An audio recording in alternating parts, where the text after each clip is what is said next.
Assalamualaikum warahmatullahi wabarakatuh. Selamat pagi anak-anak sekalian.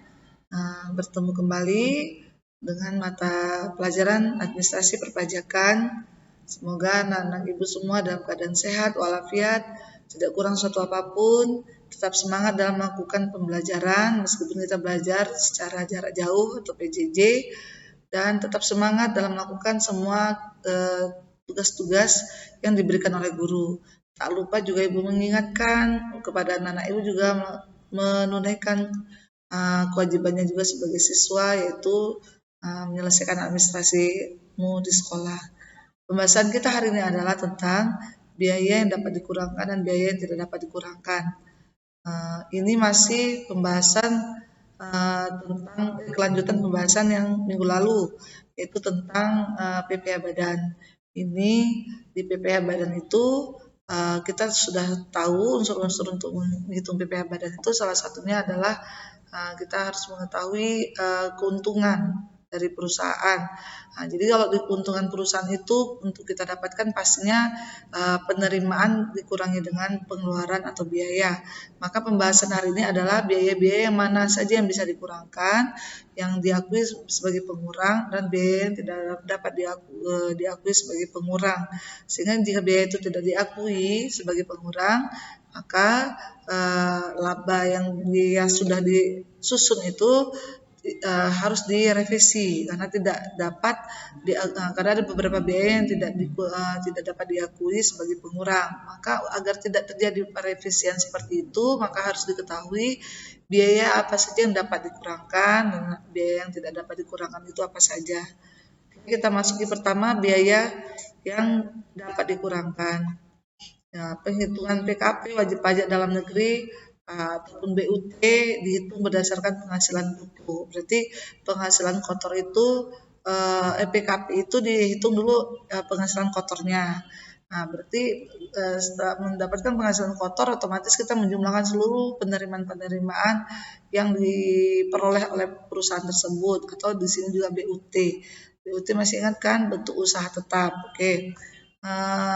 Apa saja biaya yang dapat dikurangkan itu? Yang pertama adanya penyusutan atau harta berwujud.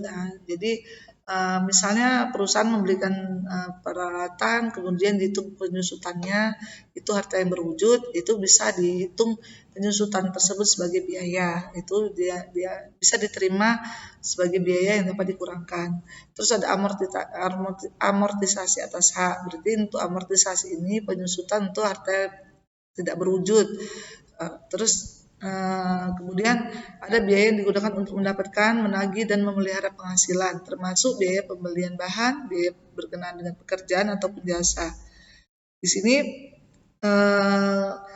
karena perusahaan itu tujuannya adalah untuk menghasilkan laba, pastinya dia harus memperoleh pendapatan. Ketika untuk mendapatkan pendapatan tadi, misalnya harus memproduksi suatu barang, maka biaya untuk membeli bahan tersebut itu termasuk kepada biaya yang bisa dikurangkan. Termasuk di sini ada gaji, upah, bonus, honorarium, gratifikasi, serta tunjangan yang diberikan dalam bentuk uang.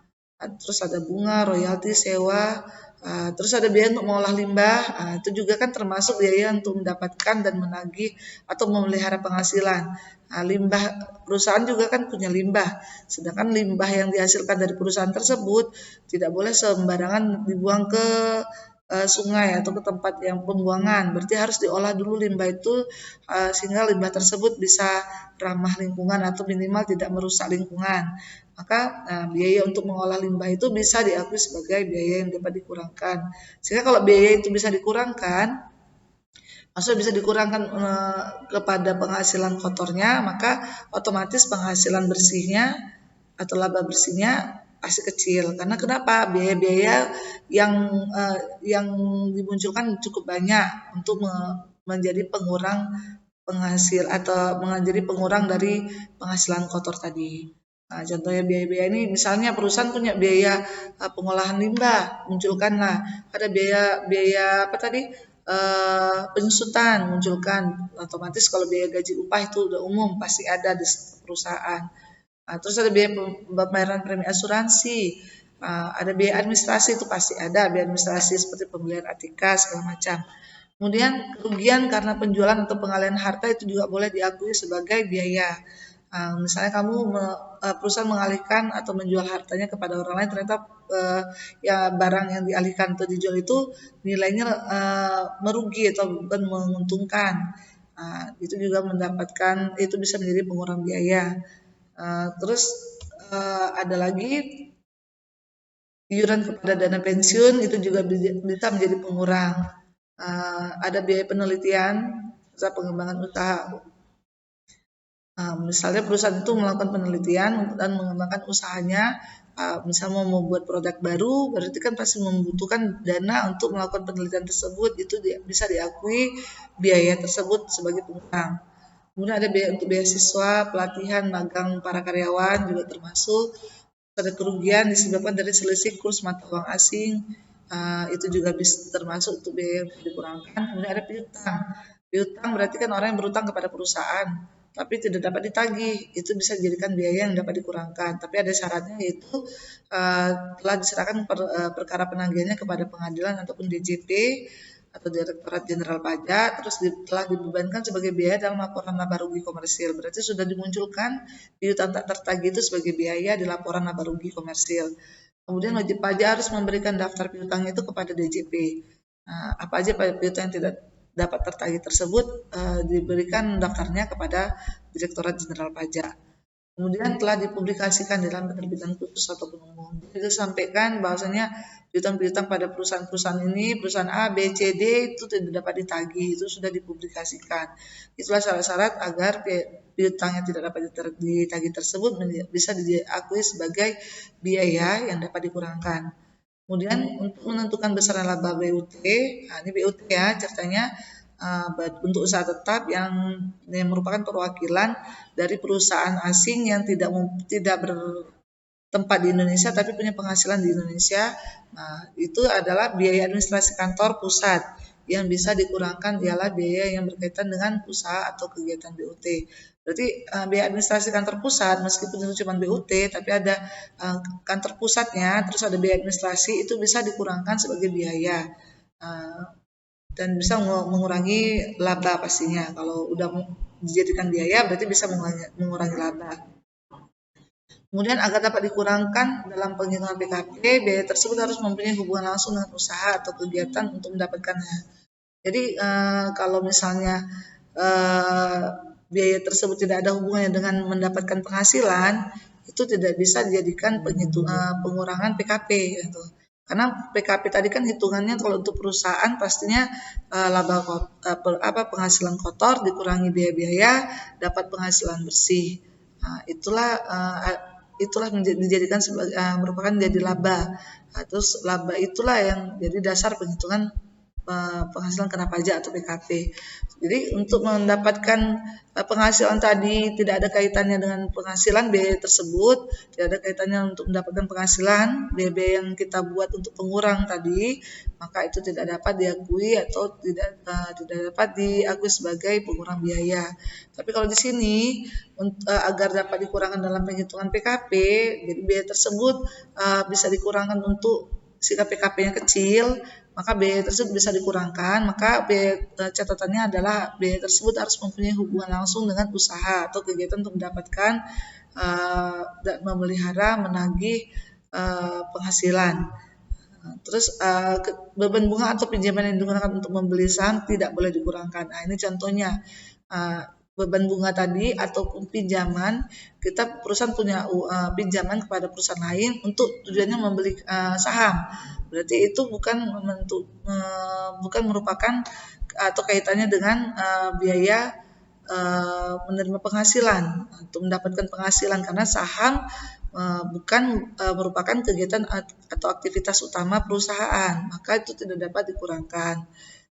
Kemudian ke biaya yang tadi dapat dikurangkan, sekarang tidak dapat dikurangkan. Biaya yang tidak dapat dikurangkan itu adalah biaya yang diperuntukkan bagi kepentingan pribadi, pemegang saham, atau sekutu atau anggota. Jadi ada biaya yang dikeluarkan perusahaan, tapi bukan untuk kepentingan perusahaan, tapi kepentingan pribadi pemegang saham itu tidak bisa dijadikan untuk pengurang laba atau pengurang PKP tadi. Kemudian pembagian laba dengan nama serta bentuk apapun itu juga bukan. Kemudian ada premi asuransi kecelakaan, asuransi kesehatan, asuransi jiwa, asuransi beasiswa yang dibayar oleh wajib pajak orang pribadi. Itu tidak dapat menjadi biaya yang bisa dikurangkan, kecuali jika dibayar oleh pemberi kerja premi tersebut. Itu biasa dihitung sebagai penghasilan wajib pajak yang bersangkutan. Jadi kayak premi asuransi kecelakaan, asuransi kesehatan yang dibayar oleh pemberi kerja itu malah menjadi penerima penghasilan atau sebagai penambah penghasilan wajib pajak. Tapi kalau dibayar oleh wajib pajak yang bersangkutan itu tidak dapat menjadi biaya yang dapat dikurangkan. Lanjut kita ke pembentukan dana pemupukan dana cadangan. Misalnya untuk cadangan piutang yang tidak tertagih-tagih, biasanya untuk perusahaan-perusahaan yang seperti usaha bank serta sewa guna usaha atau leasing itu bisa membuat cadangan piutang tak tertagih. Oke, ini masih cadangan ya. Kalau kita cerita tadi tentang piutang tak tertagih bisa dijadikan biaya yang dapat dikurangkan. Tapi kalau untuk cadangan piutang tak tertagih itu hanya untuk perusahaan usaha bank dan sewa guna usaha atau leasing yang bisa membuat pos cadangan piutang tak tertagih. Kemudian ada jumlah atau penggunaan yang berhubungan dengan pekerjaan yang diberikan dalam bentuk kenikmatan serta natura. Misalnya memberikan fasilitas makan siang. Nah, itu pastikan pengeluaran tambahan oleh perusahaan, tapi itu tidak bisa menjadi biaya yang dapat dikurangkan. Nah, itu atau juga misalnya kayak BUT itu punya bentuk usaha tetap, yaitu perusahaan yang tidak bertempat di Indonesia tapi punya penghasilan dari Indonesia, tapi dia mendirikan ada BUT atau perwakilannya di Indonesia.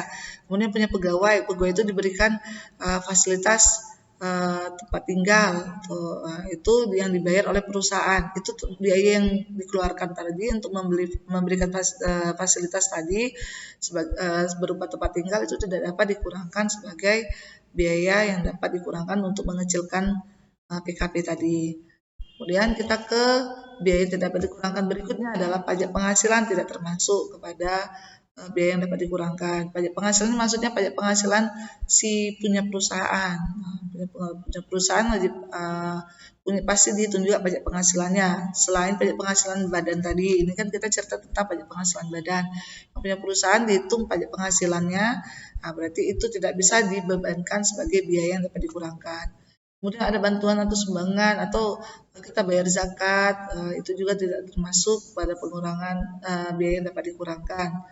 Kemudian ada gaji yang dibayarkan kepada firma, anggota persekutuan dan perseroan komanditer atau CV yang modalnya tidak terbagi atas saham. Itu juga bukan merupakan jadi gaji ini yang kita keluarkan tapi kepada perusahaan lain yang berbentuk firma, persekutuan dan CV itu di mana modalnya bukan terbagi atas saham, maka pengeluaran gaji tersebut bukan merupakan biaya yang dapat dikurangkan. Kemudian ada sanksi administrasi berupa denda. Berarti kalau perusahaan kena bayar harus bayar denda, bunga, kenaikan, atau pidana, itu sanksi itu diberikan oleh pihak pajak juga kepada kita, kepada perusahaan akibat mungkin karena kita terlambat melaporkan, kena denda, terus terlambat membayar, kena bunga. Itu pengeluaran-pengeluaran itu tidak merupakan biaya yang bisa dikurangkan sehingga PKP kecil, itu tidak boleh. Nah, ini juga tidak dihalalkan dalam laporan pajak, itu nggak boleh.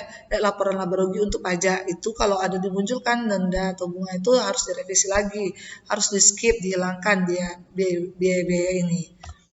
Kemudian ada pengeluaran pribadi wajib pajak yang bersangkutan ataupun orang-orang menjadi tanggungannya, itu juga nggak bisa jadi biaya. Misal yang punya perusahaan dia kadang jalan-jalan keluar, makan di luar sama anggota keluarganya, kemudian bill atau struk belanja atau struk makan dia itu dikumpulkannya untuk dijadikan biaya yang bisa dikurangkan untuk mengecilkan pajak perusahaan, itu juga nggak bisa karena itu adalah bersangkutan untuk keperluan pribadi, bukan keperluan untuk kegiatan memelihara penghasilan tadi.